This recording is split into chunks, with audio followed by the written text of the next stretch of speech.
Welcome to this week's installment of the Dash Force News 3 Amigos podcast. And it's time. We have our special guest today, MMA superstar Chael Sonnen. How's it going, Chael? Good. That was beautiful, by the way. Bruce Buffer would be proud of you. It's time. Well done. Yeah, I didn't do the little jump up in the air, though, but we had a comment in the comment section that gave me the idea. But anyway, and of course, as usual, my usual co-hosts, there's Brian. Hi, Brian. Hey, now. And there's Stay Dashy. Mark Mason. How's it going? Very good. Thank you very much. Excited for the show. Oh, yes, absolutely. So one of the biggest reasons we have Chael on this show is because he's been wanting to connect with the community a little bit more. He's been trying to get involved with Dash and the Dash ecosystem. And so we're just having him on to, answer a few questions and kind of get to know everyone. Yeah, I've got a question. Shall I go first? As I'm the least knowledgeable one here about MMA, I think the proposal looks great. A large part of the proposal is a year sponsorship for Rumble at the Roseland events, and it includes branding of the Octagon mat, the cage post covers, ring girls, conference backdrop, plus much, much more.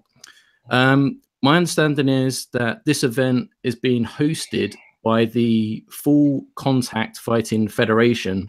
So for those watching that are only familiar with Bellator, UFC, etc., can you provide us with some more details or information about what Rumble at the Roseland events are, please? Yeah, so it's a mixed martial arts event. The UFC, Bellator, by example, that's the sport of mixed martial arts. We're actually the second longest promotion in the world. The only person that's been promoting longer than me is Dana White. We go all the way back to January of 2002. And we produced 15 UFC veterans, 4 Bellator veterans, 1 judge, 1 referee, and 1 timekeeper for that matter. So, this is a major proving ground. We've had over 100 events. It always sells out. It's in Portland, Oregon, the same place, but we broadcast it through the internet. So it's broadcast to the world, and it's really caught on. And yeah, you nailed it. That's really the idea. I have to tell you this. I'm new to crypto, and I only date myself back to the very end of 2017. I had a huge opportunity in 2014. I sat down with a crypto guy. I didn't have the foggiest idea what he was saying.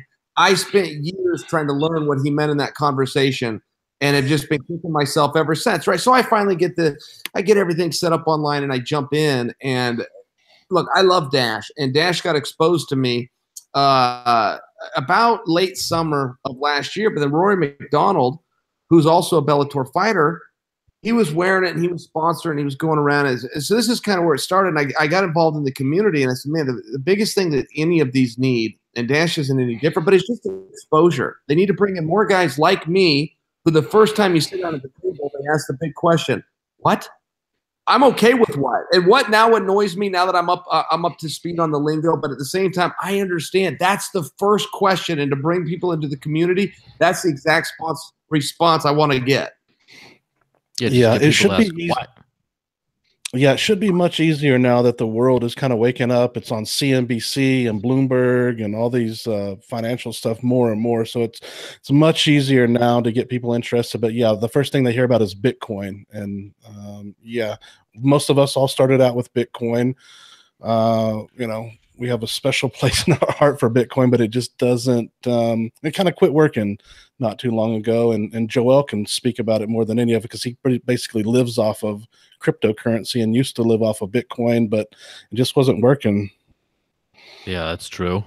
And it's interesting to see how much the ecosystem has grown to where you have people from all over the world kind of bumping into things, and then sort of like how the MMA world's grown. I was Jackie Chan fan growing up as a little kid, and then did Taekwondo for many years, and then I just liked the UFC since UFC 1, but it hasn't intersected the entire world quite so much. And I think that was the interesting thing about the Rory proposal was there was a lot of people who were really skeptical because they didn't know what was going on, what this person was. They didn't kind of see the value. But then I remember I was watching the fights, and I was watching the Dash chat channels, and there's a bunch of people who never watch MMA ever, all being like, "Oh my gosh, what happened to his leg? Is he looking good? Is he going to win? Oh my, this is too much of a nail biter." Like just getting so involved. They never watched a fight before, and now they're all almost like one of their family members is like going out to fight for them, and it kind of ropes it all in. And so now I can imagine the opposite being true as well. You get MMA fans and stuff that now they hear about, a couple of their boys have been sponsored by one of them, and then they look on the charts and are like, or they see a news headline, yep, that's the one that my boy Chael's using, so that could be a big bridge. I'll tell you, you see the correlation there, right? So when I got involved in MMA, the biggest organization in the world was called the UFC. And at that time, and I'm going back to 1997, I had my first fight. And I remember people say to me, specifically, I was getting my hair cut one day, and the gal makes conversation with you. So what do you do? And I never liked to answer that question, because if I said, well, I'm in the UFC, it instantly led to what? And what's that? Oh, you mean wrestling? Oh, you mean boxing? Oh, I watch that on Monday nights. Yeah, WWE. You have this whole conversation on what it is. And I'd had that conversation so many times. I kind of got annoyed with it and go, I'm in sports. And try to leave it at that. And well, pretty soon the UFC grows. It gets mainstream attention. Everybody knows what it is. And then what do? They sell. They sell for $4.2 billion, which was the all-time record. It gave them a evaluation higher than the New York Yankees, to put that in perspective. Why this is relevant to me? I'm having the same thing when I talk about cyber. And though I used to be annoyed when I would get asked about my profession of MMA, what's that? What's UFC? Now everybody knows what it is. Now people want your autograph or they want your picture. This is cool. They're putting bumper stickers on their car. I'm just seeing the same trend. And I'm realizing we have to start with the same question of what's that? And it is a big education process. And I'd like to also go to something you said that was attractive for me. So as far as an investment, I can look at those graphs, man. I can talk about things, but it's really a feeling you get, right? There's like a phenomenon going on with cyber. You're seeing it everywhere. What I like about it, aside from the currency, you're part of a group. And I don't think that we do a good enough job of explaining this, but it is a membership. It is a club, and it is regulated by us. And I really, for me, and it all comes down to the psychology of the investor, for me, that's the biggest draw. That's the biggest draw that we have. Yeah, that makes perfect sense. Sorry. I just wanted to add on to that. So, like, one part of your proposal that interests me is the pro-fight purses that will be paid to fighters in Dash itself. So, how cool is that idea? I know. I think it's fantastic. Yeah. That's one of the things that attracts me to your proposal. So, as I'm not great with MMA. So how do purses typically work in the MMA industry? And more importantly, do you believe MMA fighters should have the freedom to request payment in cryptocurrencies like Dash? Yeah. So, okay. So here's the thing. Look, I'm an MMA guy, right? And a lot of people are going to be like you and go, hey, Chael, what the heck's MMA? That's okay. I'm okay with that. What we are bringing to the table is MMA has been the fastest growing sport in the world for a number of years now, about 12 years now, over a decade. You can track that trend. We've got a big viewer base. And the big thing that I'm trying to tell people is, look, I'm part of the club, man. I'm one of the brothers. And here's what we need. We need more people buying Dash. It's as simple as that. And I don't think that we need to hide behind that effect. So let me do this. Let me help with the exposure, and then we'll worry about the education part of it. But thank you for giving me credit for that, because it wasn't my idea, but I was smart enough to grab it. I was smart enough to grab it and go, yes. It was actually a friend of mine, JT. I said, JT, that's the idea. We're going to pay these guys in cyber currency. I work for ESPN. I had a meeting with my boss over the week. We're at the Mohegan Sun for a Bellator fight. Mitrione and Roy Nelson fought. We had dinner, and I was telling him about this. And he's going, yeah, I love it. I get it. He's a cyber guy, but he's like, I love it and I get it. And to explain to you how most guys are paid, it's no different than any other sport. Even if people haven't heard of MMA, they get it. If they're professional athletes, they get paid to go out and do their job. And typically a guy, the way the purse would work, he's paid to show, he's paid to just give his presence, and then he's paid an equal amount in what's called a win bonus. That's just the standard of the industry. So they would just get a check. To answer your question, they get a check. The second they get out of the ring, they get a check. We're going to do something totally different. Not only are we going to pay them in cyber, but above everything else, we're going to advertise it. We're going to let everybody know this is what the headlines are going to be. I'm going to go on Jim Rome and explain this to people, but then we're going to have booths at the event. and we're going to have an education process, and we're going to be signing people up right there. Above everything, we're exposing people, though. I mean, this isn't a slam dunk. This isn't just, hey, old Chael steps in and, you know, the clouds part in the sky. No, it's a long-term process, and it's got many steps. But this is the first one. So I had a question about the whole publicizing the fact that fighters are paid with this. This is just a random thought of mine that stuck into my head that would probably look cool. You know, when a lot of times you give someone a check, it's a big old cardboard check that you like roll out. You know, the process for paying people with cryptocurrency where you get the wallet and you scan the QR code and it gets sent.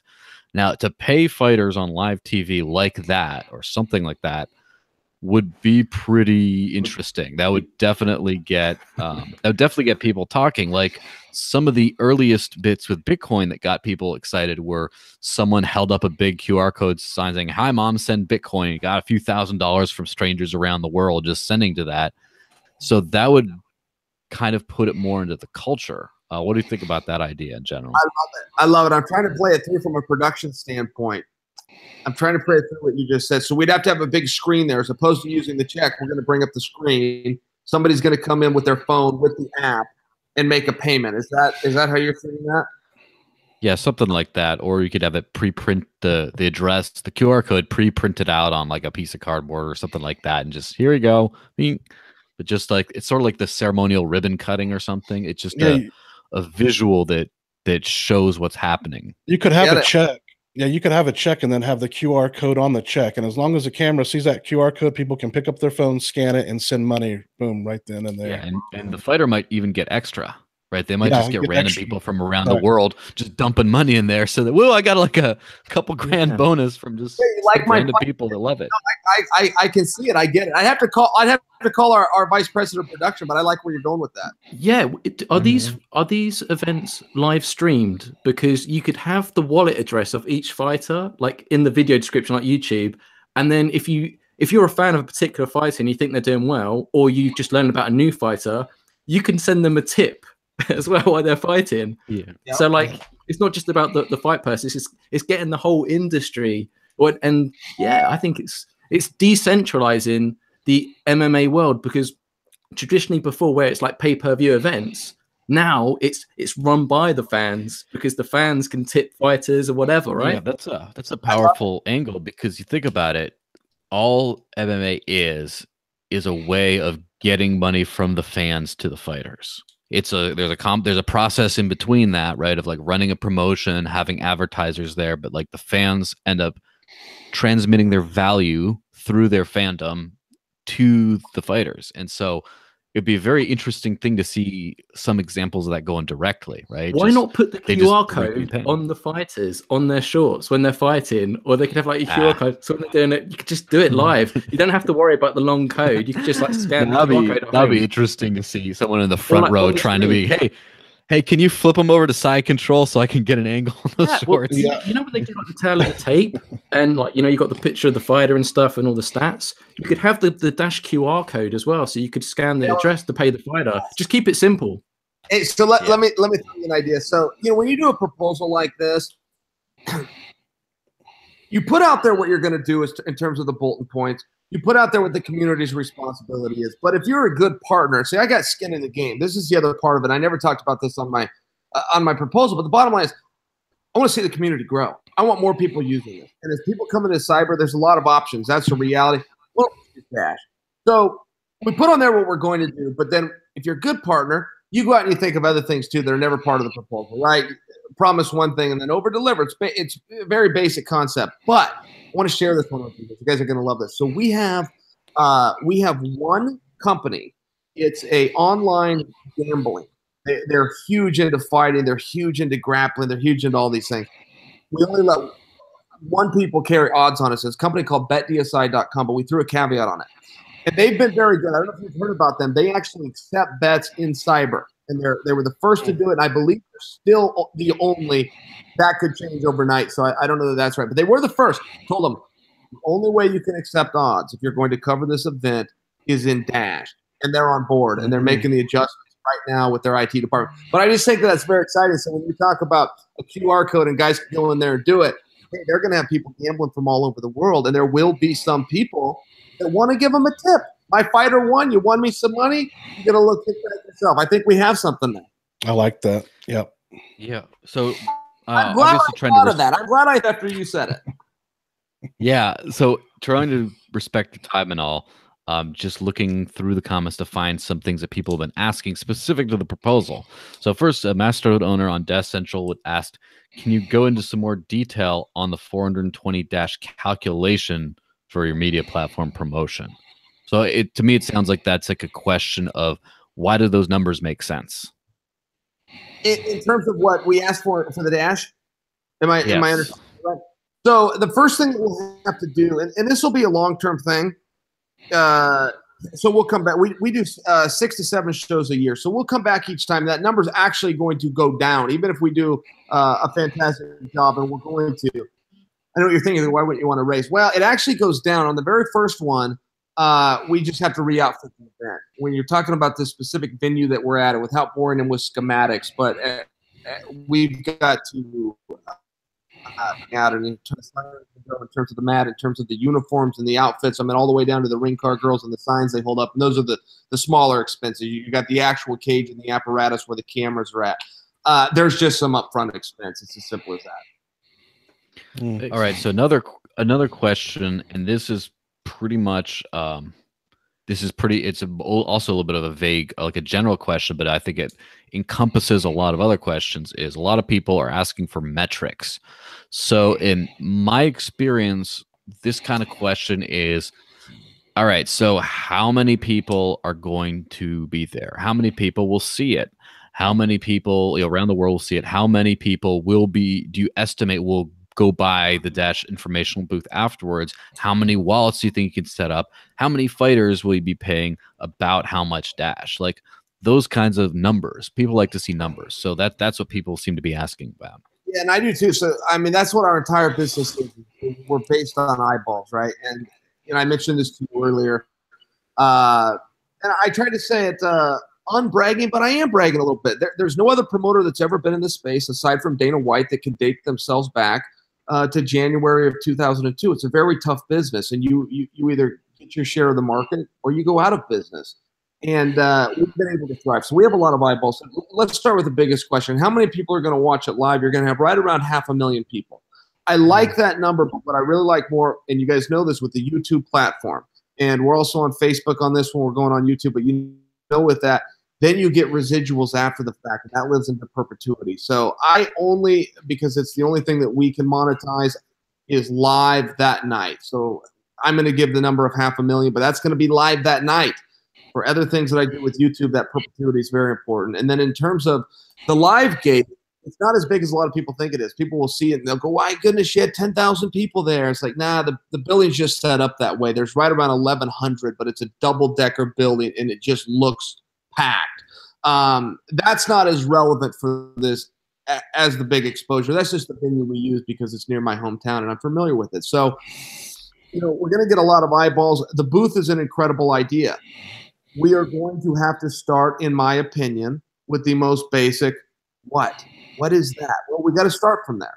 And, so we're going to have the brand, and we're going to have the exposure, and we're going to have the people to answer the questions for the people that ask those questions. How big is that? That's something that's going to grow. That's just the truth. The Rumble at Roseland now, you had said something about, have some of those people gone on to the Ultimate Fighter? Was that right? They've gone all the way to the UFC. A number of them did go through the Ultimate Fighter process, but we had 15 athletes going to the UFC, 4 into Bellator, 1 judge, 1 referee, and 1 timekeeper. And I always say that, but my mother is actually the timekeeper who got to do her first UFC event just recently, and she started through our show. So shout out to my mom. How do you like that? But yeah. I'll name drop for you a little bit. Well, myself, I fought in the show a couple of times. Randy Couture used to be our announcer. We've had everybody come through there, though, from, Hoist Gracie to Josh Barnett to Don Fry to Rico Rodriguez. I could go back. Chris Lee had his first fight ever. Ed Herman had his first fight ever. Wow. Mike Pierce had fights 1 through 4. I mean, I could name drop and play that game all day for people that know MMA. But for people who don't, I would like to impress upon the community just real simply, this is the platform to get us in front of 500,000 people.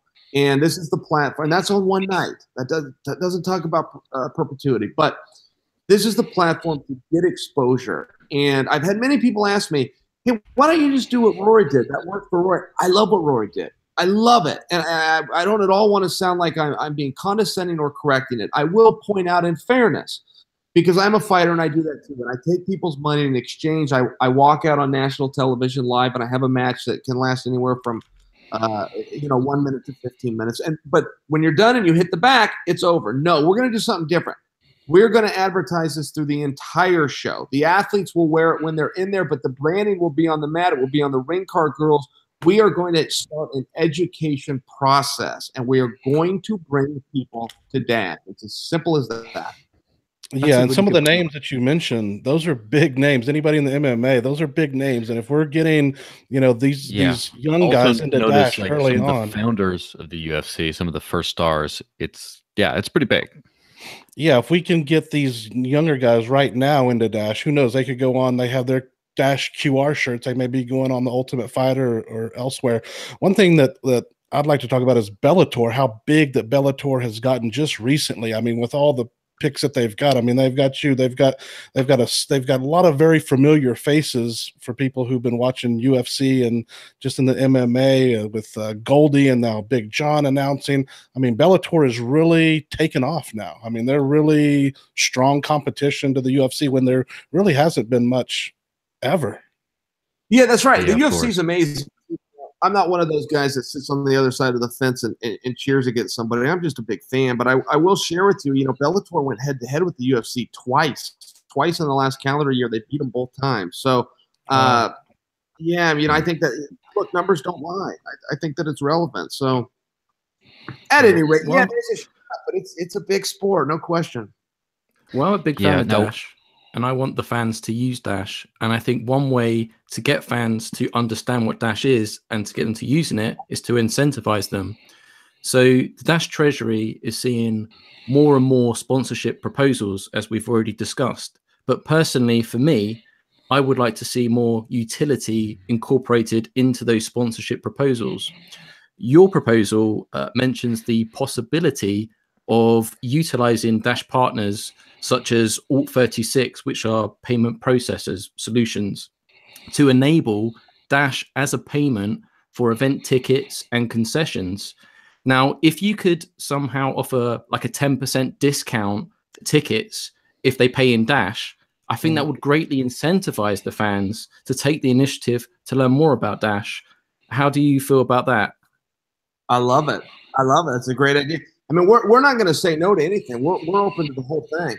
And, in fairness, when you're doing live tickets, you got to grow a market. Then you're talking about specifically Portland market. What we do with the streaming and the internet, much like as anybody in the world can see it. So it is a little bit different. And it all does come back to the education process. But I love what you're saying. You're talking about creating an ecosystem. I mean, straight up and bringing people in. It's the biggest thing that attracted me to crypto. I got to be a member of something. I got to be part of a community. So I love what you're saying. I love what you're saying. Yeah, now there's some logistics there. I like it. I have a little bit more of a personal question. I noticed that a lot of these big name kind of people that have flowed through the Dash community have done that through a filter, to where they have someone arranging an escrow service deal, or they got someone doing the negotiations. And then with you just popped up into some of the channels one day and are like, hi guys. And then a few times late at night, we're like, how do I put the wallet commands into the proposal generator to get this thing going? And you're just going in there, downloading the full Dash blockchain wallet and just going to the site and trying to send stuff, and then doing tech support, trying to get that working. That's a very grassroots kind of move. Like, a lot of people just say, oh, I'm going to have my butler throw some money at this cryptocurrency stuff. But you're there not just using a wallet, but like downloading running a full node and doing that kind of stuff. Why did you decide to get down and dirty when you may not have had to? Okay, here's the thing about it. And again, I keep going back to this, but my biggest draw was I going to be part of something, right? So I'm learning as I go, and I'm learning a lot, and I'm learning it really fast. But, as you guys can tell, I know the least on this call right now, but I'm learning from you guys. So here's the way to answer your question. So I'm going in and I'm trying to figure this out. I'm kind of stumbling as I go, and it finally dawns on me. I'm on the Discord app, and it finally dawns on me. I'm going to ask somebody, and I'm going to see, am I really part of a community here, man? Are my brothers going to help me when I need it? Yes. The answer was yes. So as soon as I asked my first question, they answer. It's like, okay, nobody's teasing me here for not knowing. Everybody respects that I'm trying to learn. I got another question. They kept answering my questions. They kept helping me. So I started out a little self-conscious to do it, but as soon as people jump behind me and go, man, I'll answer that for you. Nobody misguided me. They all answered me straight. Nobody teased me. Cool. Let's keep going. Keep teaching me. Sounds great. Yeah, I know you got to go here pretty soon, Chael, but when is your next fight? So I'm part of a tournament, and in MMA, for people that don't, everybody understands tournaments, but in our sport, we don't do many of them. And I'm part of a tournament, 8-man. Whoever's left standing, they're going to put the world title around. So it's very prestigious and important tournament. I got through the first round. I was the first fight to go. I got through the first round, so I advanced to the semifinals. There will be another semifinal fight between a guy named Fedor Emelianenko out of Russia and a guy named Frank Mir out of Las Vegas. Whoever wins that will become my automatic opponent, and we will fight later this year. I'm expecting very late summer, but probably even early winter. I'm targeting, somewhere right around that September, maybe even October. So that's what next, man. I'm just working hard and staying in shape. I'm still thinking about that fighter pro purse thing, because I'm presuming a lot of the fighters that compete in these events are from the international community. Now, if they're just getting a check in US dollars, a lot of them are going to have to convert that afterwards. So the advantage of Dash, like, why would you want dinosaur paper money, right? That you're going to get a check and then you have to cash it and then hope it's going to come through in a few days' time. Where with Dash, you get instant payment and it's settled straight away there. But here, it's actually helping out fighters as well. If you're from, Mexico or wherever you are in the world, you have to then currency exchange that into your own currency if you're competing abroad, right? Which means then you're going to lose loads of money straight away. So it's not just to attack the US dollar here. It's just, this is actually providing a service, because MMA is not just restricted to one nation. It's a borderless competing sport. So really the currency should be borderless too. Would you agree? You have no idea how right you are about that. You have no idea. If I was to do MMA math for you, and you people have probably heard it with boxing, a guy like Mike Tyson makes $300 million and he's broke. Well, if I did boxing math for you and you found out between the trainers and the managers and the taxes, and then to your point, we do international business. You fight somewhere, George St. Pierre, one of the biggest fighters in the world, he had to pay Canada, but he also, because it's a U.S. company, he had to pay the U.S., so he was out. I mean, he's now out 70%, and this is before he pays his team. MMA math, boxing, it's very tough. And to your point, it would solve all of those problems. It takes a community. I mean, it takes people to get on board and come to it, but I really like what you just said. Yeah. I like it enough that if you don't mind, I'm going to steal it. And after this podcast, that's going to be my idea. What do you think? Finder's fee? Go for it. Old Chael comes out with a code, steals your idea, finder's fee, 80-20 split. What's the sound? Fair? Well, hey, it's an open source technology, and we're into open source ideas. Some people are kind of shaky on intellectual property ideas. So basically, it's the ideas surrounding cryptocurrency and the technology is free for the whole world to use for humanity's benefit. So don't think that you're like people were trying to safeguard things that we own. We're trying to grow ourselves and the human race and its potential through this.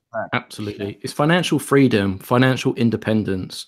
Dash is doing some amazing things at the moment in currencies that are suffering from severe currency crisis.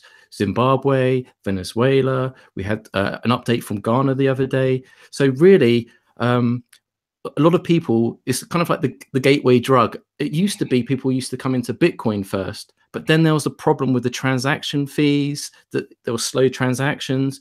You can't be a solution for the world if people can't afford to, the transaction fee is more than what they make in a month, right? You can't even buy a cup of coffee because the fee's just as expensive. It's just not practical.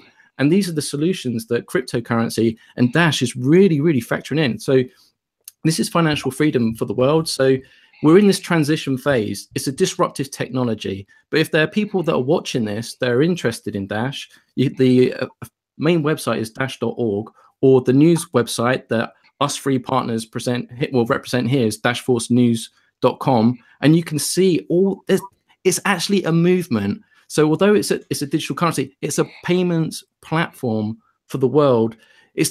Max Kaiser dubbed it the Visa MasterCard killer, because when you go to an ATM and you get money out the bank, you're using Visa, MasterCard, American Express. When you pay for something in the shop, it's Visa, MasterCard. It's a monopoly. And what you don't realize is merchants or these events that are being put on, they're paying like up to 3%, sometimes up to 5% with American Express per transaction. And with Dash Digital Cash, you're only paying like a few cents. So if you're a business owner and you're doing hundreds of thousands of transactions a day, even hundreds for the small person on the street, this is enabling people. If people in Africa and they don't have business regulations because of governments and they're just selling fruit and veg on the street, just with a digital wallet on their phone, they become their own bank. That's what cryptocurrency is. It's taking back control and becoming your own bank. And that's what's the beautiful thing for these fighters, and bringing in the fans as well. This is mass adoption. It's a solution for the world. Right now, we're making monetary history, and I'm just so happy to see people like you come on board and present that to people to help us bring the adoption much faster. Well, my rant over. That's great. Guys, thanks for doing this. Thank you for having me on. I have had it with all of you. Old Chael's got to go. Thanks for making the appearance. That was the highlight of my week. Thank you. All right. Yeah, there was one thing that we had talked about before. I was going to get Chael, but he ran off quickly. He was not in the. He had. It wasn't in the proposal, but yes, he will have his Dash branding on when he fights on the Paramount Network, which is huge. I don't know if they're going to go all out like Rory and have the whole team with shirts and hats and all that kind of stuff. But yes, there will be Dash branding. Chael had said he would throw that in on top. It wasn't really in the proposal, but yeah, he is going to be hopefully the Dash guy. So yeah, that'll be cool. Yeah, I mean, he's receptive to his.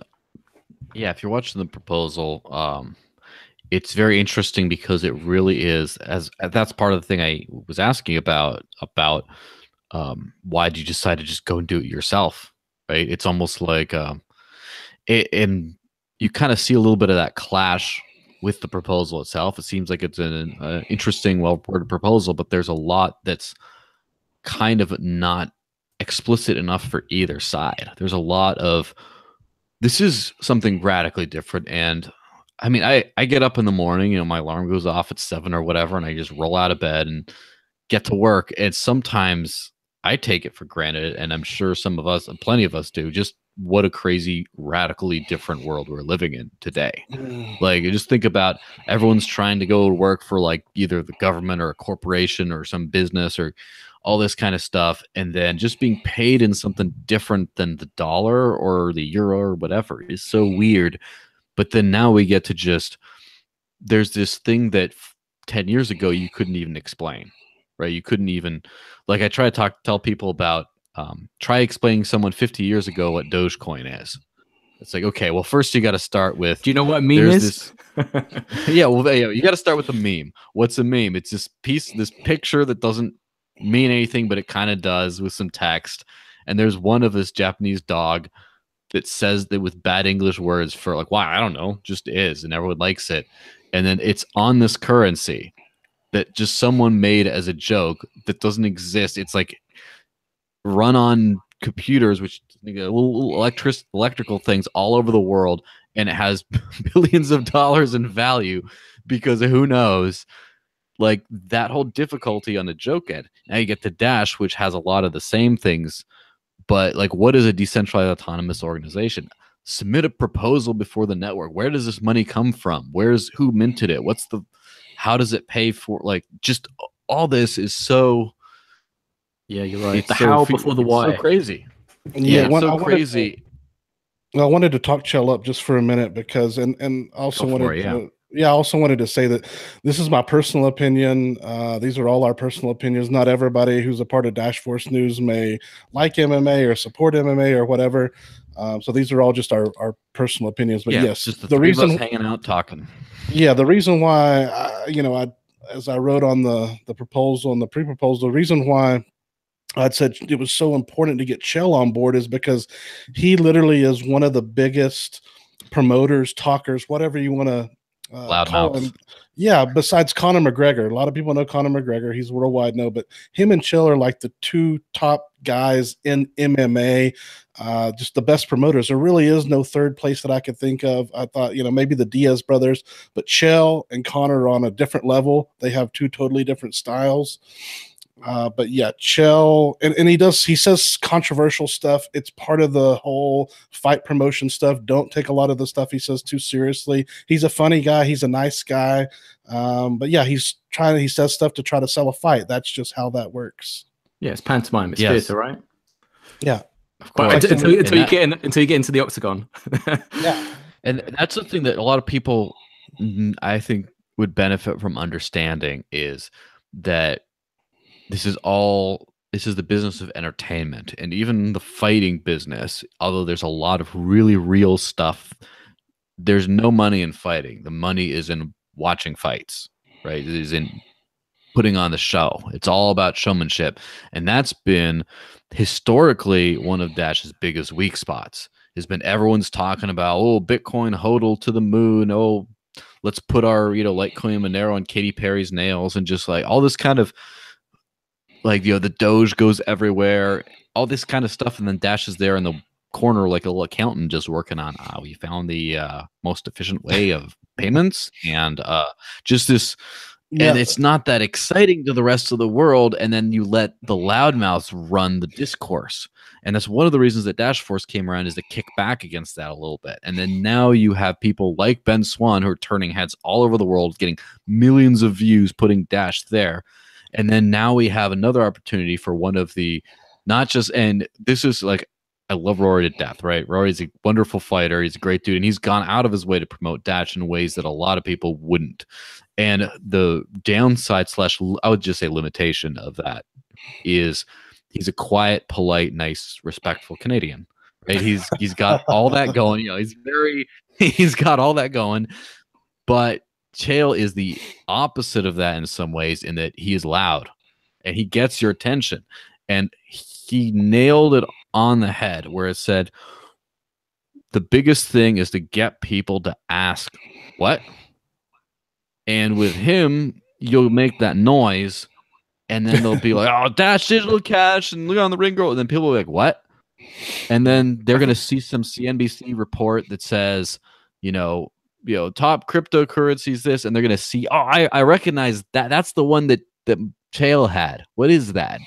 And then that's the thing that Dash needs more than evolution coming out. Right now, that's what Dash needs the most, is to just be in people's heads like that. Yeah, one thing that I did not realize when he talked about the Rumble at Roseland, I know Joel, the names that he was dropping, I had no idea a lot of those guys came up through there.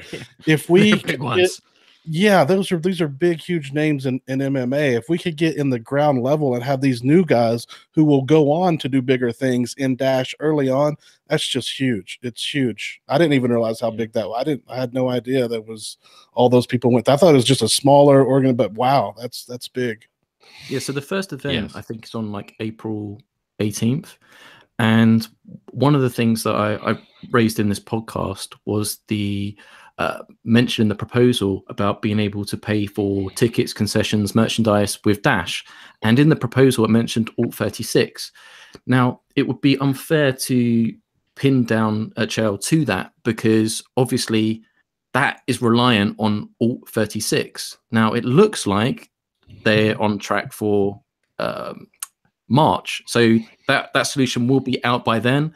But it's very difficult to say, yes, with 100% certainty, we'll be able to do that. We want to do it, but the solution's got to be there to do it. So that's why I was saying I like Chael, because he's very receptive and seems open to ideas. He seems to be a community pleaser. He wants to please. He wants to succeed. You can tell he's not the kind of person that he doesn't have that losing mentality. He likes to win at everything. You can just tell when he was talking about taking ideas as his own. He likes to take something and take it to the next level.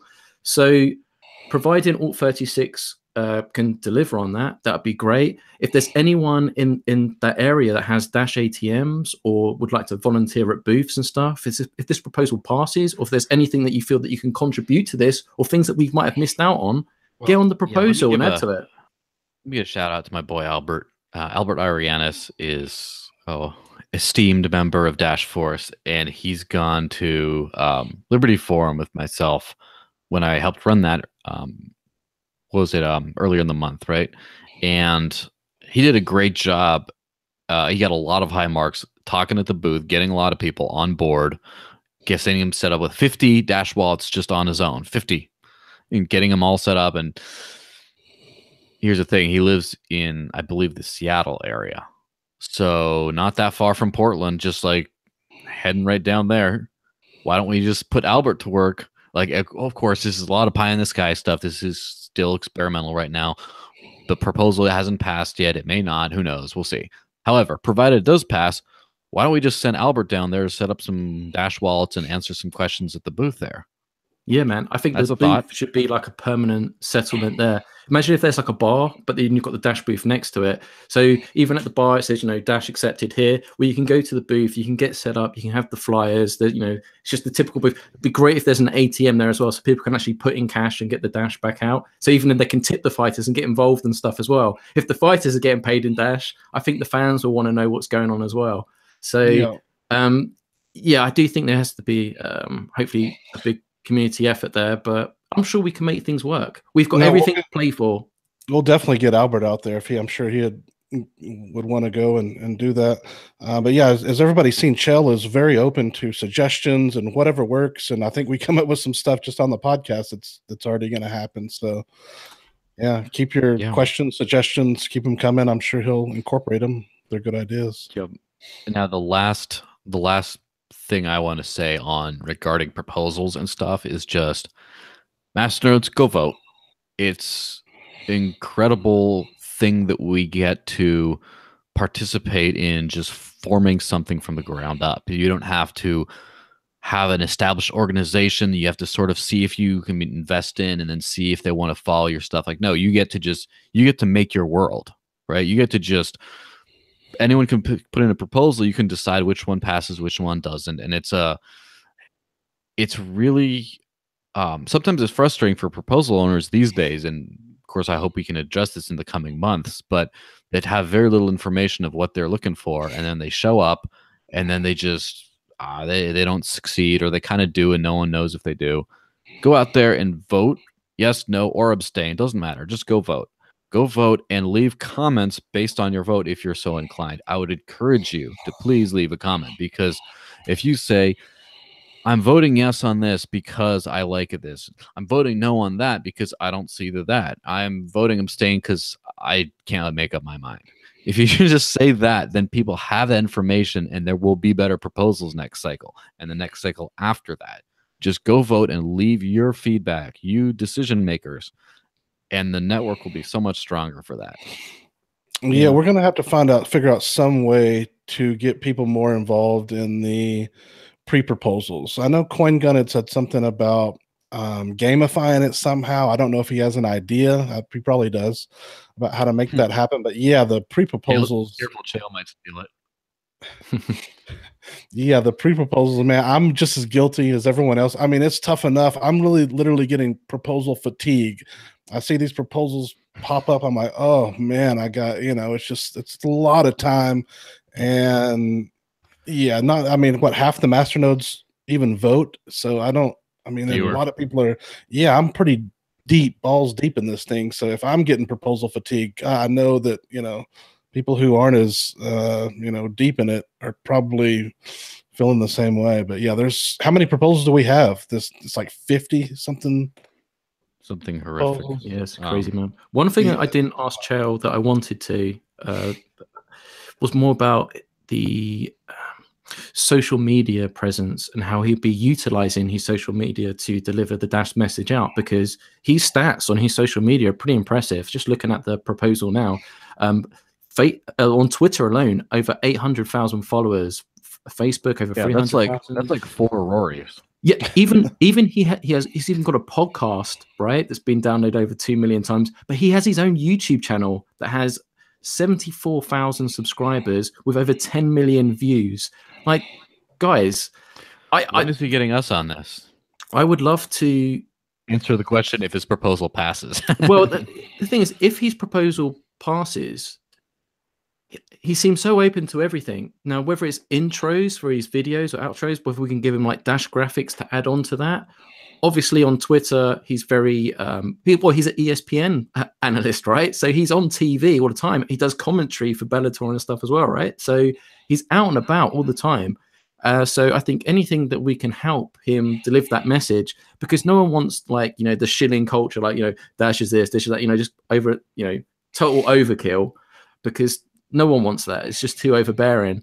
But I feel that there's such a unique possibility here. If you like the Rory proposal, if you like the Ben Swan proposal, this guy's metrics on his social media is like nothing we've ever seen before. This is like next level stuff. So really, it's not just the utility of the event, accepting Dash and spreading that message. His social media for me is like the biggest package of the deal. And it doesn't even include the events, which I think is like 12 events, because it's a year sponsorship as well. So yes, I think it's good value for money, providing it's used to its full extent.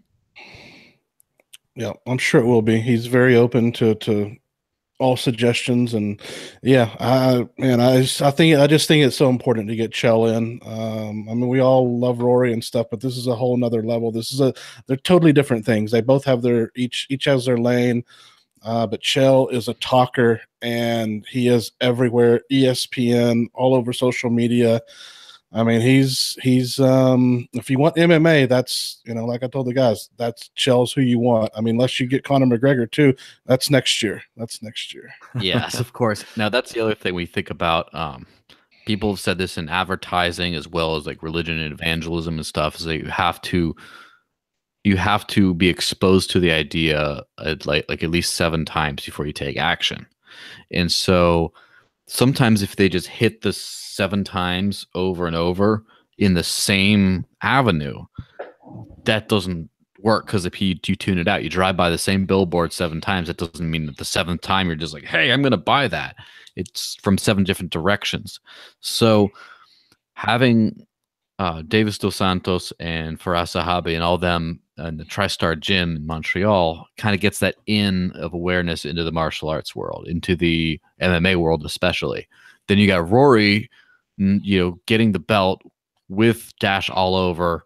Now all of a sudden you have a good chunk of the MMA community's heard about it. With Chael, it'll probably be just about the rest of it will have heard. And then that's 1. Then you go, okay, you got 1. Then you might see some CNN thing and talk, oh, I heard Dash mention 2. Then you might be watching some political videos or whatever, and then something will come up of a news coverage. You see Ben Swan. It's like 3. These things keep overlapping and adding up, and then they'll get there.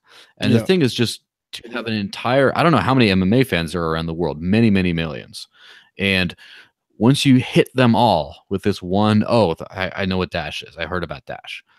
That's just 1 of 7 to global domination, right? That's 1 of 7 right in there. You get it to where a large chunk of the world has like 6 or 7 different points of experiencing Dash. Then you win. Yeah, Chael will also be kind of our opening into the larger sports world. I mean, with his ESPN stuff, Jim Rome. I mean, he's kind of gonna be the opening to, you know, more different sports, athletes, like big time NFL type. I see NFL type stuff, NBA.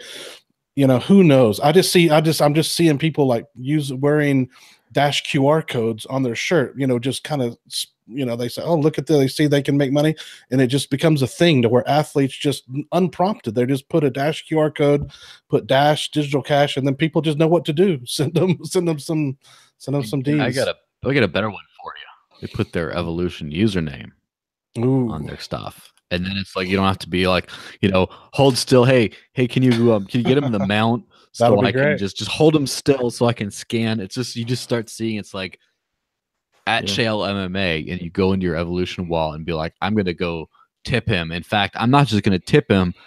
Now we're segueing into the evolution plug. I'm not just gonna tip him, but I'm gonna give him a recurring $5 every month. It'll be like I'm buying him a beer every month because I like what he does. All of a sudden, bam, he gets recurring income.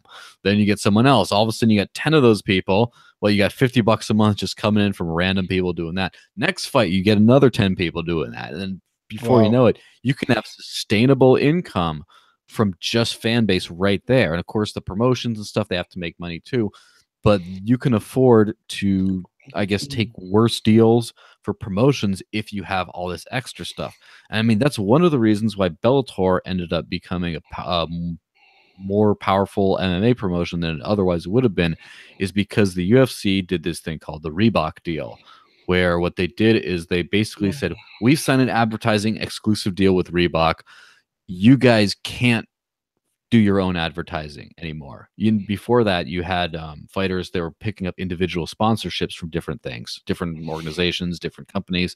And now it's like, nope, all that's done. You have to, you're at a flat rate. You have to wear Reebok stuff. And a lot of fighters got screwed out of that. And that's what Rory said is after his I believe his last UFC fight, when he went head to head with Robbie Lawler and had this gloriously bloody brawl, he got something like, I don't know, it was like 26 grand from that or something like that. And he was just looking at that. I don't know. Maybe I'm lowballing. I don't know. But he didn't get very much money. He's looking at that like, this took years off my life and this is all I get. And so that's why I went to Bellator, which allows more freedom. He's not a Bellator pump, whatever. But I'm just saying, from what I know, they allow them more freedom in choosing your sponsors. And so what happens, I'm sure Bellator can afford to run a more tight promotion if they don't have to worry about all this money they have to throw directly at their fighters. What if the fighters can get it themselves? What if people are tipping their favorite fighters on a daily, weekly, whatever basis, just organically, cryptocurrency, no middleman? They'll be a lot more empowered to do independent promotions, independent media. You see this with, for example, Steam It bloggers and people like that have all kinds of different revenue streams without having to rely on a centralized party to hire or fire them. This is the beginning of something huge. Yeah, that's just what Ben Swan was saying with the media stuff. Well, this is the sports stuff. So, it's disrupting media, Dash at least, and Dash can also disrupt the sports. And exactly like Joel said, some of the amateur fighters who don't get paid much, and boom, and then they're going to be loyal to the brand, and then they're all their friends. And I mean, I think it all starts here with Chael as far as the sports. It starts with Chael. So it's about planting seeds. And just to add on to what Brian was saying earlier, I think that's a really great point, is that now we're bringing on these high profile individuals that have big followings and influence. So it's not just sponsorship, it's actually getting them to use Dash itself and understand the benefits of that.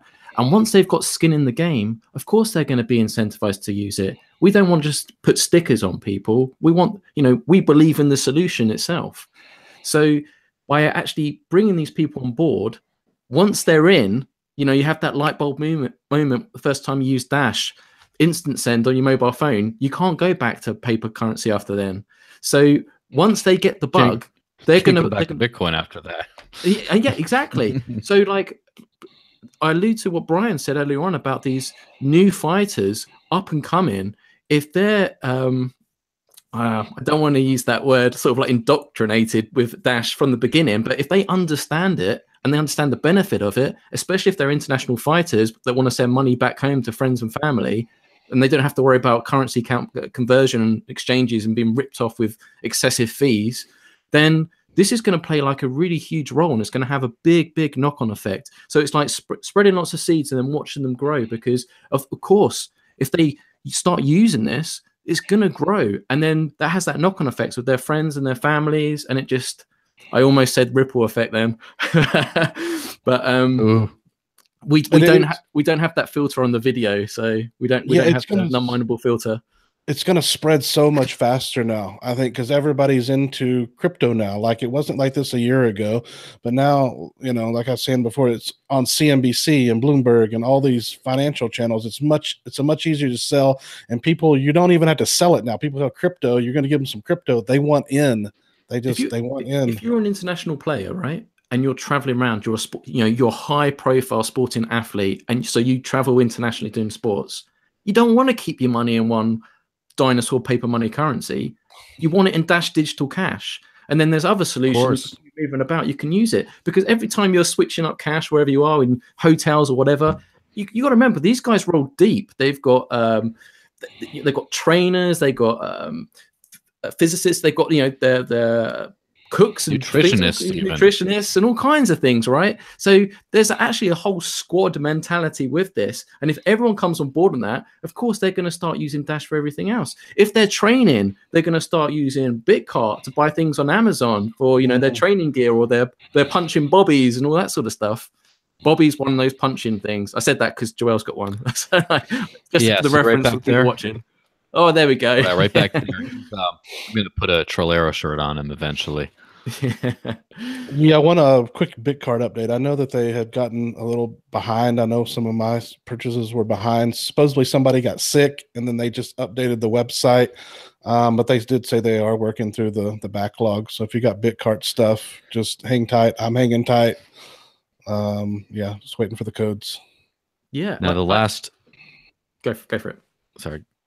Yeah, so the only other thing, we published an article today, and through so many things, this has been an insane, it's been an insane day, right? Run out of bed, publish an article, instantly get to work on the next one, get a call from some mainstream media reporter who wants to do a story, and then just start working on finishing an article, and then talking to someone about a project to improve Dash's governance thing, and getting right off the phone, getting on the podcast here with you guys and Chael. So we haven't had much time to share it around, but we published an article today about Bitcoin's Lightning Network. That's one of the big hot button issues in crypto right now. Is it's been for several years scaling. Everyone wanted to use Bitcoin. Then everyone used Bitcoin, and then it wasn't usable anymore. And then everyone started using other things. And there's been this big debate back and forth on all that kind of stuff. And the big thing is, how is Bitcoin going to scale? How is Bitcoin, as the sort of leader of the cryptocurrency world, going to scale? And the answer seems to be the Lightning Network, this cool off-chain payment channel kind of solution. And it's gotten a lot of hype. It's in some ways is in production right now. And it's going to be the biggest thing, though, that prompted me to kind of want to write this is people say, oh, it's the alt killer. No one's going to use any of these other coins like Dash. No one's going to use any of that once the Lightning Network, it's going to cream everything. Bitcoin market dominance back into the 90s, all this kind of stuff. Well, as with hype, there's always something behind it. And so we kind of looked into it for a little while. I got a good grasp on it and wrote down an article comparing it. And I got to give props to @StayDashy over here for making an infographic about it. Mark did a good infographic about it, comparing Lightning Network, right? For example, Bitcoin and Litecoin, comparing that to the on-chain scaling, the other side of the equation of Bitcoin Cash and Dash, and going down and just seeing how it works. What are the fees? And a few things that people don't know about Lightning, for example, is you might not be able to pay everyone. Even if they have a Bitcoin wallet, or even if they have a Lightning wallet, you might not be able to pay everyone because of routing issues. They might not be connected to the same central Lightning hub, or through individuals where you can route your payment from this person to that person to that person to the final destination. With cryptocurrency like Dash and like Bitcoin's on-chain stuff, you can just have an address. You just send it right there and it gets there. You can send to anyone, anywhere in the world. Lightning doesn't have that, right? You have to we'll have routing problems. Other problem, you have to keep your wallet online at all times. I don't know how, otherwise you can't receive money. Can you imagine that? It's like, oh, I just sent you a payment request, and you just pay it, and then whenever you open your wallet, it syncs up and you get it. But imagine having to keep that stuff online at all times. That's a big security risk and also just a pain. And another thing that I want to point out, and again, read the article, it's all in there, but you can't just download a wallet anymore, right? You can't just download a wallet and start using it. You have to open a payment channel, which means you have to pay money into it, because opening a payment channel is sending a transaction to a multi-signature address. So what you have to do is you have to pay. Like, I mean, right now Bitcoin fees went down because everyone stopped using it. Now, what happens when they go back up to $30 a transaction? You have to do a $30 transaction just in order to open your Bitcoin account. And then your first transaction has to be at least as much, enough to cover the fee. And then the next ones can be others. So it's going to be a big, clunky kind of thing. It might end up being smooth in some ways, but I really think this is a great idea to use something like this to take a lot of transactions off chain where they don't need to be. However, if you're just putting this to replace the entire network, to just replace the entire thing, that no one's actually using Bitcoin anymore or Litecoin, people are just using this second layer, that's going to be a disaster. Yeah, I haven't read that article. I just barely posted, but I know we've been working on it for quite a while, and I provided some of those quotes from people like Peter Todd. I guess did all those make it Yep. from the? There was some damning. Yeah, these are like big Bitcoin people that are just very damning Twitter quotes about how it's not trustless. How it's got all these issues. I mean, don't take our word, the Dash people. Look at what the Peter Todds and the higher up Bitcoin people, I forget all who those tweets were. Yeah, there's a couple of them linked there, but Peter Todd did point out that there is a theft risk, and this isn't like a FUD kind of thing. Like, oh, you're going to lose all your funds, you're going to get stolen. But there is a possibility for a link for a node to steal your money. There's a lot, and that's one of the big things that they've been trying to solve is, how do we do it? Do we do a time lock system to try to prevent that from happening, to where if they try to do something that's not according to the rules of the transaction, that they have a delay before they can do anything and you can take all their money? Or do they punish someone for not? So for example, you're transacting with another party and they try to steal your money, you can just steal all theirs.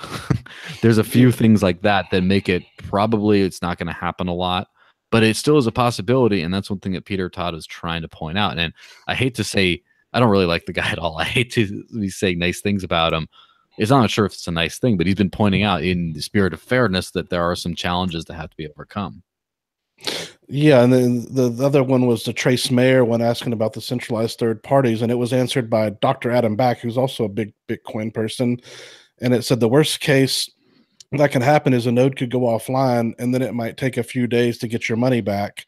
And somebody else said, a few days could easily turn into a few weeks. And then, yeah, you've got that quote in there. Can turn into a few years with a simple code change. So yeah, these are Bitcoin, hardcore Bitcoin people.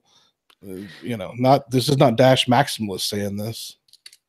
Yeah, and that's the thing that we have to remember about this is it seems like payment channels are a very interesting innovation in general, and Lightning Network seems to be kind of like payment channels on steroids. So it's a much more complicated, much more, I guess, advanced solution. And the thing about tools is tools are technologies. They work for certain things. There is no right or wrong or good or bad. It's just, what are they useful for? There's a lot of payments that I'm sure can be done very efficiently or more efficiently through the Lightning Network.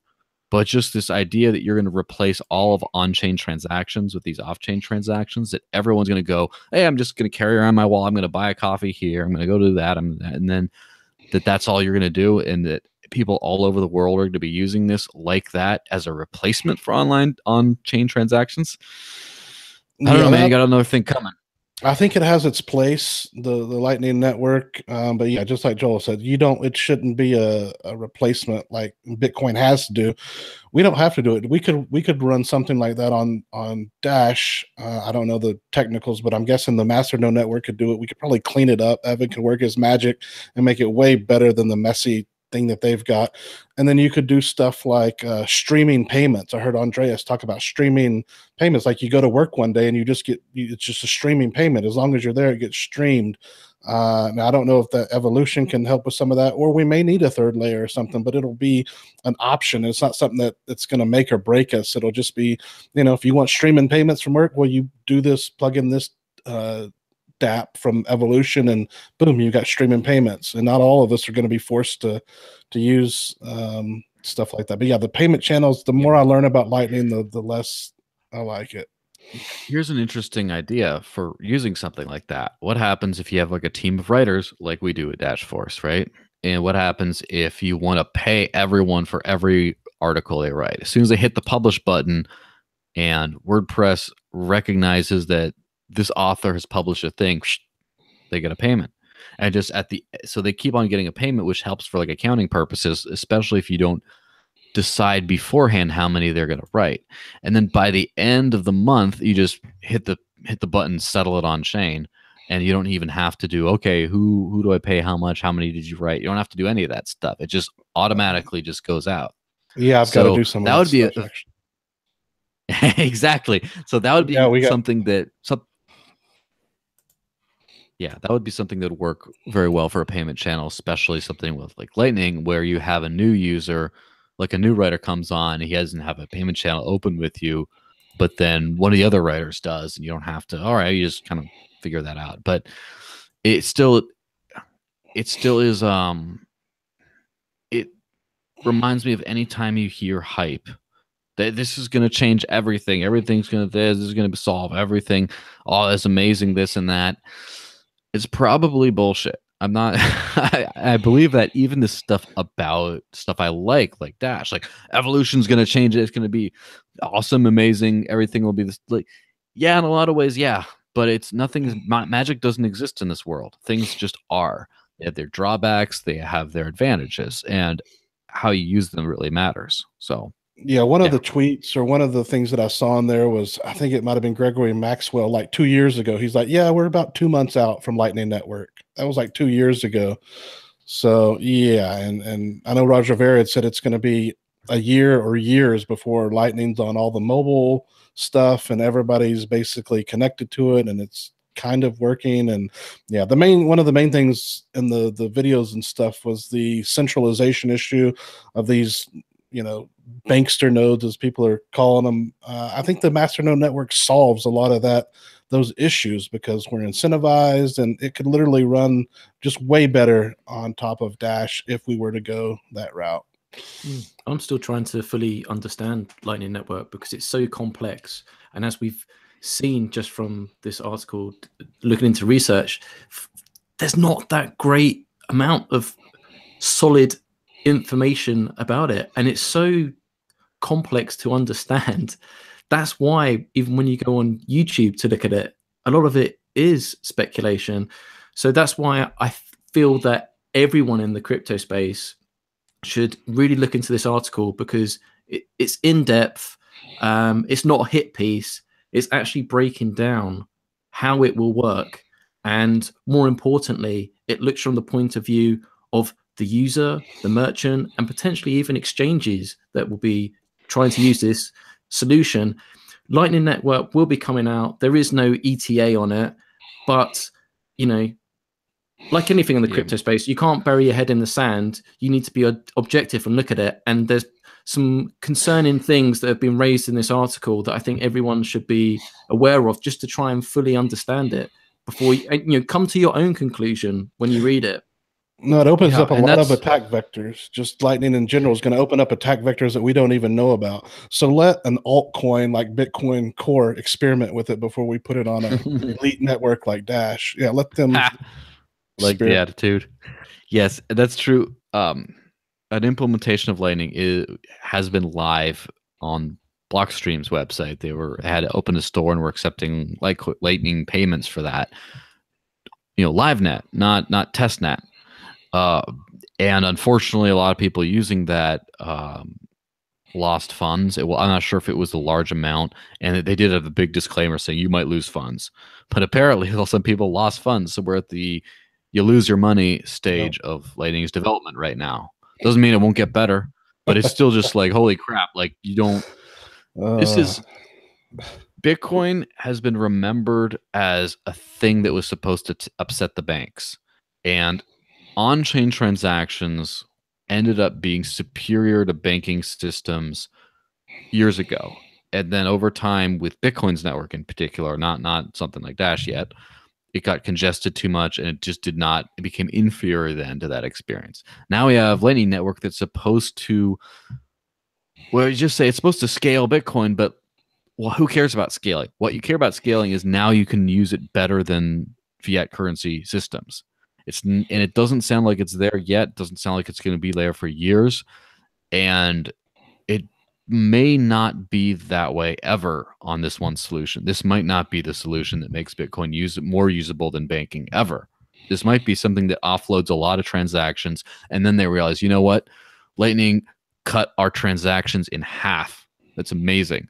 Now we need to make the blocks massively bigger. Oh, we can't fund nodes for that. Well, now we need to rewrite the code so we have Bitcoin master nodes, and then can incentivize our infrastructure and grow to exponential rates. It might turn out to be that way, but I just don't. The only thing I'm against is the hype that the Lightning Network, some of this thing that's just going to solve everything right tomorrow. I mean, I kind of call bullshit on that. Yeah, I think we need to rationalize it and just look at it for what it is. And I think the ultimate end game will be the proof in the pudding, not from the core, not from the Bitcoin supporters, but actually merchants and services, that when this actually comes to market, how difficult it is to actually integrate and implement. If it's a complete nightmare and if it's not a solid solution, the market just simply won't adopt it. So that's the only point you can really say that it's a failure. At the moment, there's some pretty big alarm bells, but like, you know, this is still it's going to be a long time before it comes out, unless I'm unaware of something, but I have not seen anything. No, we're going to beat them. We're going to beat them to market, and then they're not going to want to use Lightning. Their merchants aren't. That's the other thing that people are. This is my last point on the whole Lightning situation, because I want people to read the article and not just listen to this and be like, all right, I can skip over it. And I'm just copy and pasting the infographic and not reading the article. Damn you people. Anyway, the entire reason for people caring about Lightning is it scales Bitcoin. People wanted Bitcoin to scale. Why Bitcoin? Because it has the tremendous lead in, adoption, the first mover advantage. So the idea is you don't lose that first mover advantage like you would if you switch to a different coin. The problem is, in a way, switching to Lightning could lose the entire first mover advantage, because right now, you have a Dash address. Evolution changes, the front end's all different, block scale bigger, things are tweaked, everything's changed. You can still always send to that same address. That infrastructure is the same. Maybe if like instant send needs to be enabled, there's a little tweak you got to do. But with Lightning, all Bitcoin wallets now, they don't work for that. It's a completely different thing. It's almost like starting over with a new coin. It's like a new network on top of the old network. And so it's like a new cryptocurrency that's settled in Bitcoin. That's the thing that a lot of people don't understand. All those like BitPay terminals, they won't work. All the random merchants who just have a wallet won't work. Everything else just won't work. They'll have to completely redesign their systems to deal with all this, and they'll have to actually open payment channels, right? So BitPay will have to like open payment channels, or have to have individual merchants open payment channels, pay those fees to do that. It's not insurmountable by a long shot, but now it makes it much harder to keep using Bitcoin than it is just to switch to something like Dash. So path of least resistance, where does it take us? That's the killer thing for me, and I'm still trying to get my head around with the Lightning Network. I'm not just looking this with my Dash glasses on. I actually really want to try and understand it. And now I kind of feel like with Lightning Network, just like how blockchains become a buzzword of ICOs, I see a lot of people in the Bitcoin community just talking about payment channels, but I don't think they really understand it. And I just thinking, just from doing the infographic with you know, from the info that Joel passed on to me, it's kind of like, well, if I want to be part of that payment channel, the recipient has to be a part of that as well, which means that it's kind of redundant and obsolete from the beginning, because that means everyone that wherever you want to send money, right, has to be using it. So from that point of view, it's a little bit scary. So things may change, but as Forrest mentioned in the live Q&A, Lightning Network Shout out to Forrest, my boy, does not exist. They've moved the goalposts over and over. You know, information. We're living in an age of information, so we're just seeing what is available and what we can take. So at the moment, what you read in that article is what is openly available and is Lightning Network as described now. Yeah. So if you want to get up to date, this is going to be a hot topic, and it's going to be talked. Well, conversation is going to go on for months and months and months. But this article will bring you up to speed without having to open up 30 different web browsers of different things, and hopefully it just concises everything and just brings you up to speed where it's at, where it still needs to go, and some kind of red flags as well where you should really focus on that need to be kind of corrected. Otherwise, at the moment, it's not looking too promising from my personal point of view. And the reason why a lot of what we've been talking about regarding that seems to be a little bit down or negative in something, it's not because of a down or negative thing on the technology. It's because a lot of it has been very falsely advertised, right? We're trying to get an accurate picture out there. Like, what are you going to do? Hey, you just use this. Well, what does that entail? What are the limitations? For example, if people say, oh, what wallet should I use? And I just say, well, if you're going only for Dash, you want to do this. You have multi-coin, you got that. If you want to store securely hardware, you got to help people make their lives easier. And people say, well, what do I do for cryptocurrency? Oh, I'll just take Bitcoin. Lightning's going to fix everything. That screws them. I'm sorry. Just that answer screws them. They can't just start taking Bitcoin on chain and then they won't be set up automatically to do Lightning. They can't just like wait for Bitcoin because Lightning is going to do this, and they have to know exactly what's out there and what it does, because otherwise you won't get anywhere. I mean, I do not recommend people take and use Dash if it will make their lives and their business harder. I just don't. Absolutely. I don't care how much it works for me. I'm not going to say, oh, yeah, just pay everyone in Dash, it'll work out. I'm not going to say that. And then what if the market tanks a little bit and then they lose some value? What if they can't transfer into fiat? They can pay their employees. I'm not going to recommend something that's going to hurt people. And that's why I'm for being realistic on where Lightning is right now. If it turns out to be amazing and easy to use someday, great. I will be the first one not only to recommend it, but I'll be using it. Right? Yeah, if it's the best thing out there, we'll all be using it if it's the best. Yeah, we'll take it and put it in Dash. We can just take it.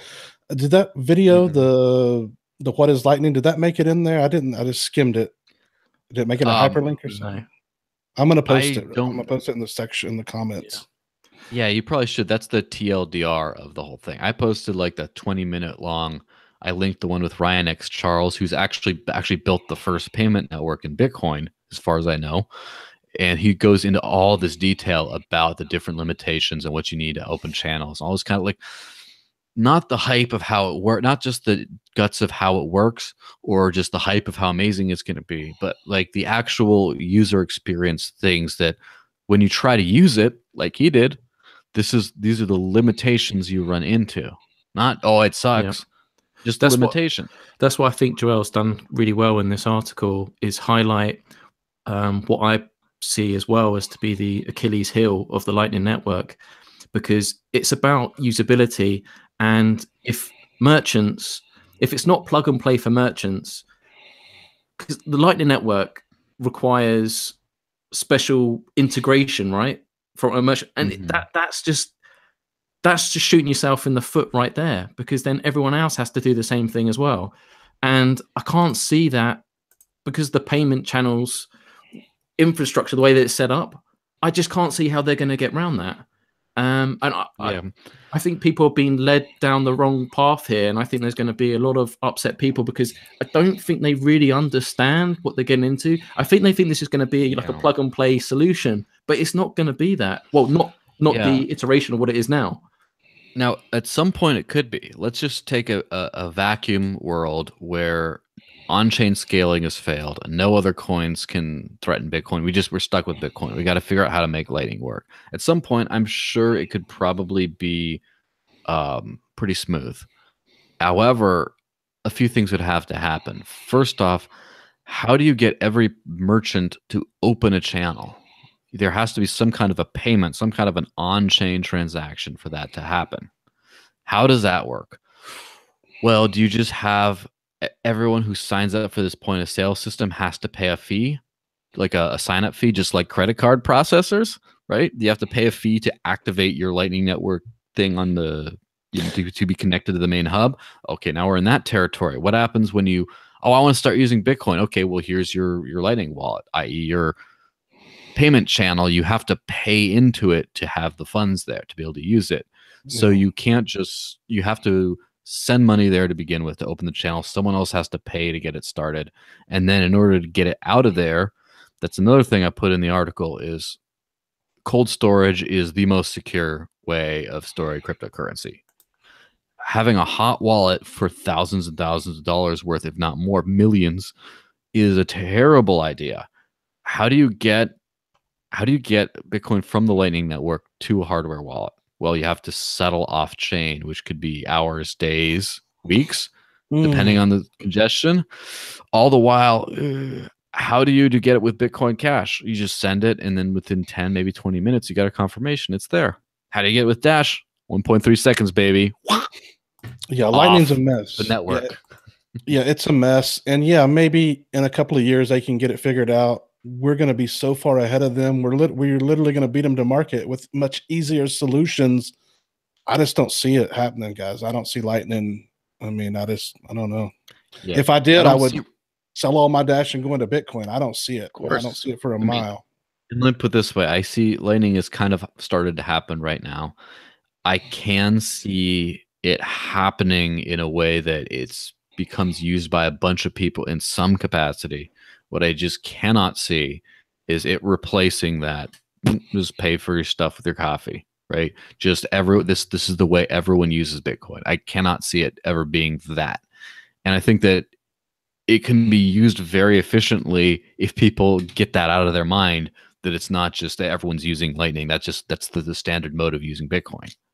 Yeah, I think there is applications like you talked about, Joel, paying different writers and stuff like that, but that's not buying a cup of coffee. These are two totally separate, issues. And yes, we may take once they work out all the bugs and we could take it and use it for various things, but you don't want it for just everything. It's not a good solution for everything.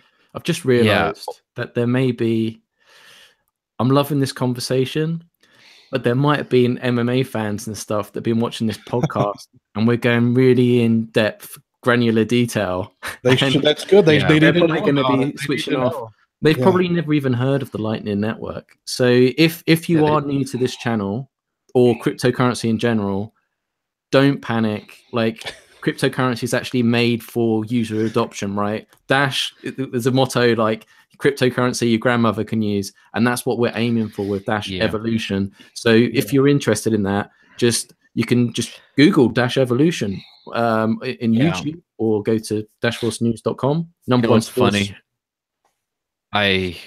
Myself and Roger Ver apparently have similar thought patterns, because at Liberty Forum, when I was doing a talk about evolution, I was sort of leading it, and then the actual people who know something, Dash Drive developer Ian Marshall and Dash Core mathematician Dr. Darren Tapp, actually got into the details of it. But I kicked it off by just saying, all right, who here wants some free Dash? And someone raised their hand. I was like, all right, what's your address?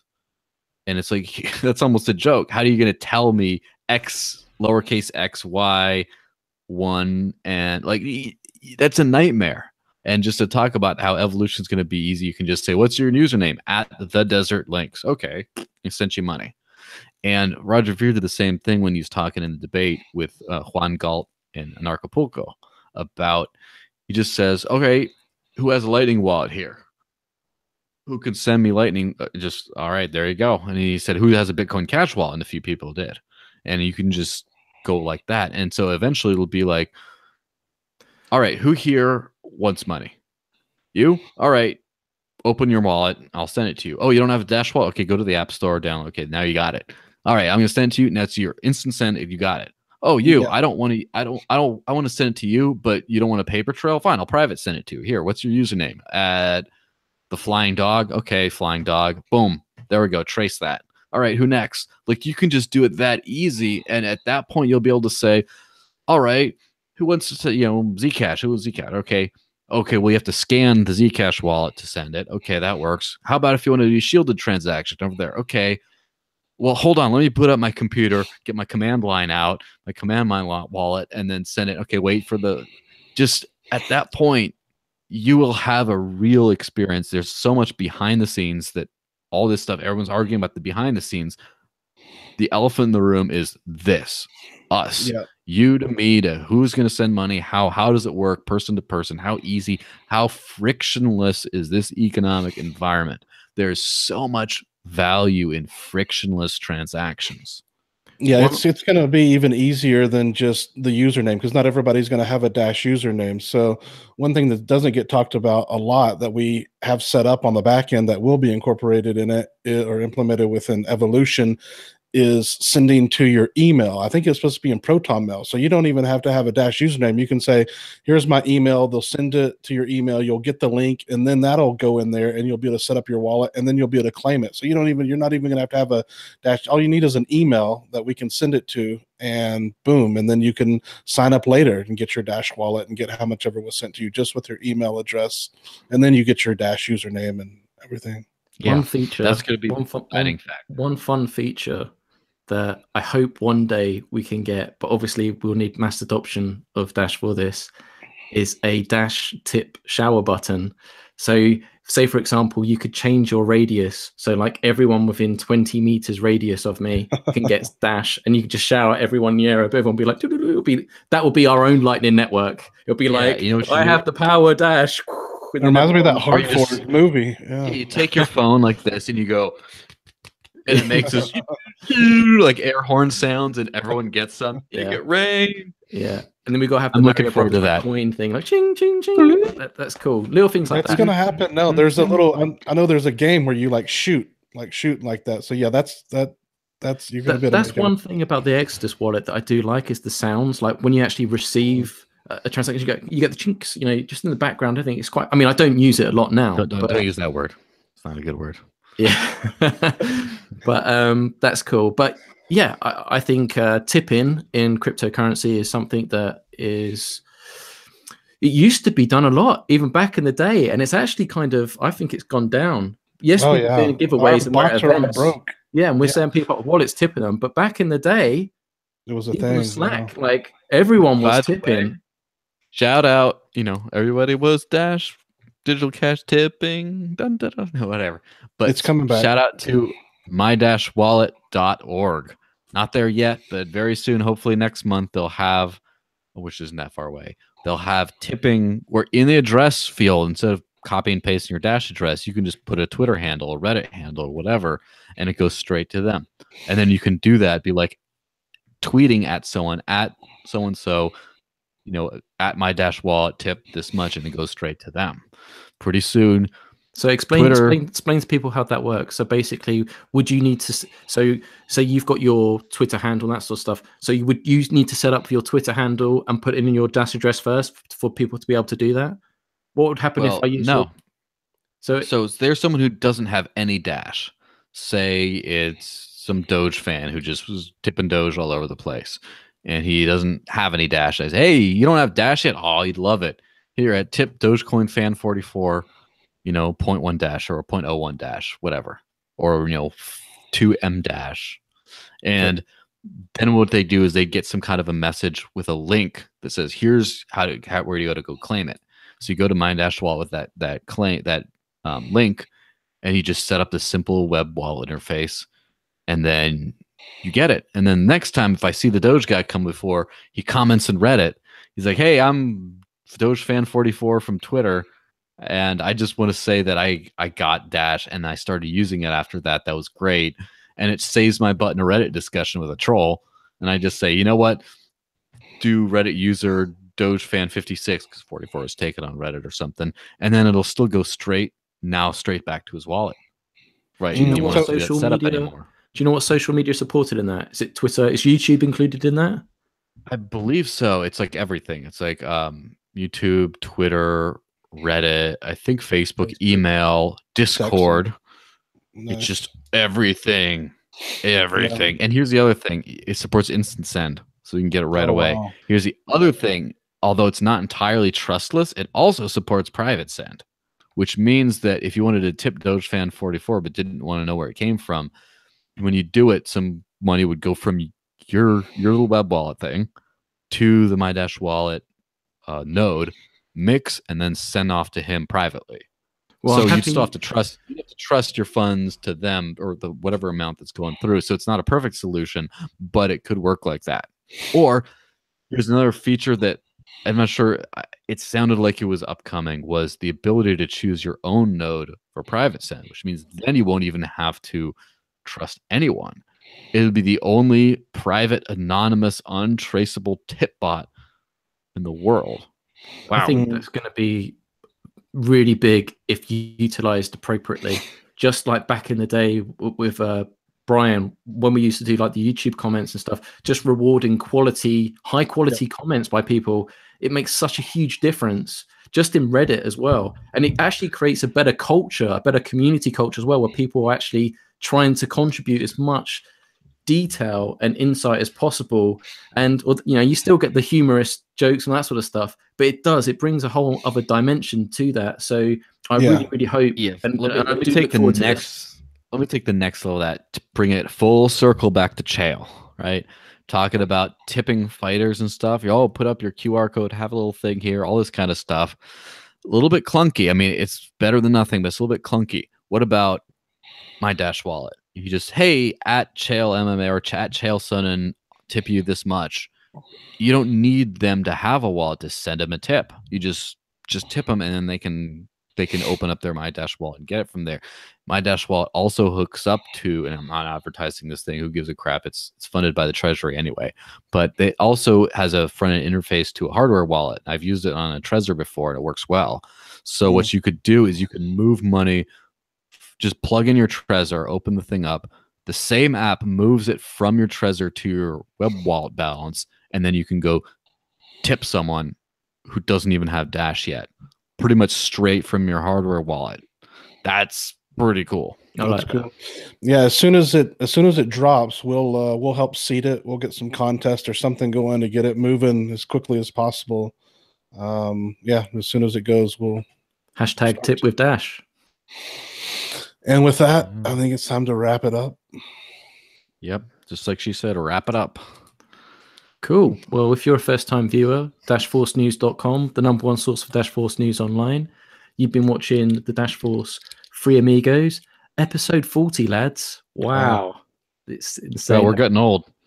But what a great episode today. So for Masternode owners watching, we hope you found the proposal discussion insightful. For new viewers to cryptocurrency and Dash itself, we hope you've found this to be informative and you've learned something as well. If you would like to join us, we have an after party which is hosted in the Dash community Discord at dashchat.org. Come and join us. You'll be in the main Dash Chat channel. Just say like you want to join the chat. We can only have a maximum of 10 people, so first come, first served. So be quick, dashchat.org. If you've enjoyed this video, give it a like, comment, share, help us get the message out there. Thank you for watching. Dash Force Free Amigos podcast is every Friday, 3 p.m. EST. And guess what? 8 Next p.m. Friday, UTC. We'll have another very special guest as well. Oh, yeah. Yeah, you won't want to miss that. Oh, no, you won't. Especially the ladies. Well, I think anyway. I don't know. But, all right. Okay, cool. So thank you for watching. Thanks for tuning in. And don't forget, have a great weekend and stay dashy.